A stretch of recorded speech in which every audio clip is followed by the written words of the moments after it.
तमिलनाडु की राजनीति में सुपरस्टार से मुख्यमंत्री बने विजय यानी थलापति विजय लगातार ऐसे फैसले ले रहे हैं जिनसे उनकी छवि सिर्फ एक फिल्म स्टार की नहीं बल्कि जननायक की बनती जा रही है। मुख्यमंत्री बनने के बाद विजय ने सबसे पहले उन मुद्दों पर अपना रुख साफ किया जिन पर पिछली सरकारें विवादों में घिरी हैं। इनमें सबसे बड़ा मामला रहा सनातन धर्म पर दिया गया विवादित बयान।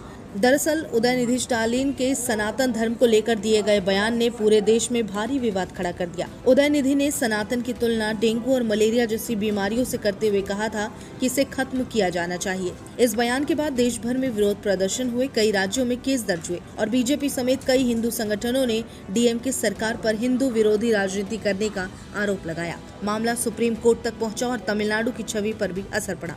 लेकिन मुख्यमंत्री बनते ही विजय ने इस पूरे विवाद से अलग रास्ता अपनाया। विजय ने साफ कहा कि उनकी सरकार किसी धर्म, परंपरा या आस्था के खिलाफ नहीं है।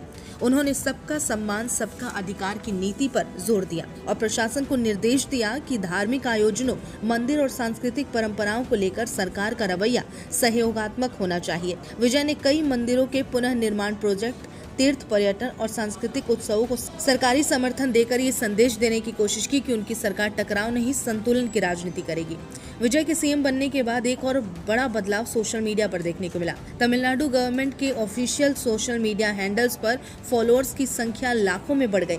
वजह साफ थी, विजय की जबरदस्त फैन फॉलोइंग। पहले जहां सरकारी पोस्ट को सीमित पहुंच मिलती थी, वहीं अब मुख्यमंत्री कार्यालय के वीडियो, योजनाओं की घोषणाएं और सरकारी अपडेट्स करोड़ों व्यूज तक पहुंचने लगे हैं। राजनीतिक विशेषज्ञों का कहना है कि विजय ने अपने स्टारडम को सीधे गवर्नेंस बॉन्डिंग में बदल दिया। जनता के बीच विजय की लोकप्रियता सिर्फ इमेज तक सीमित नहीं रही। मुख्यमंत्री बनने के बाद उन्होंने कई ऐसे फैसले लिए जिसका सीधा असर आम लोगों पर दिखा। सरकारी अस्पतालों में मुफ्त दवाओं की उपलब्धता बढ़ाई गई, सरकारी स्कूलों में डिजिटल क्लासरूम शुरू किए गए, महिलाओं के लिए बस यात्रा में राहत योजना लागू की गई, युवाओं के लिए स्किल ट्रेनिंग प्रोग्राम शुरू किए गए। विजय ने भ्रष्टाचार के खिलाफ भी सख्त रुख अपनाया। उन्होंने सरकारी विभागों में ऑनलाइन मॉनिटरिंग सिस्टम लागू कराया और साफ संदेश दिया कि जनता का पैसा जनता के काम में लगेगा। यही वजह है कि उनके समर्थक उन्हें सिर्फ थलापति नहीं बल्कि पीपल्स सीएम कहने लगे हैं। ग्रामीण इलाकों में भी विजय सरकार ने तेजी से काम शुरू किया।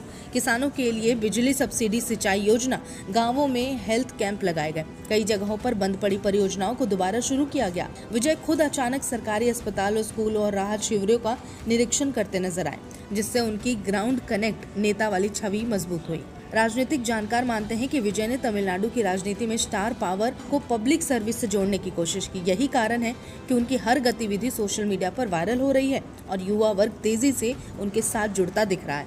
अब सवाल यह है कि क्या विजय अपनी इसी लोकप्रियता को लंबे समय तक राजनीतिक भरोसे में बदल पाएंगे या फिर ये करिश्मा सिर्फ शुरुआती उत्साह तक सीमित रहेगा। नमस्कार, मैं हूं मानक गुप्ता। अगर आपको हमारा ये वीडियो पसंद आया हो तो इसे लाइक और शेयर जरूर करें और हाँ, हमें सब्सक्राइब और फॉलो करना ना भूलें ताकि आप देश और दुनिया की कोई खबर मिस ना करें। तो जुड़े रहिए।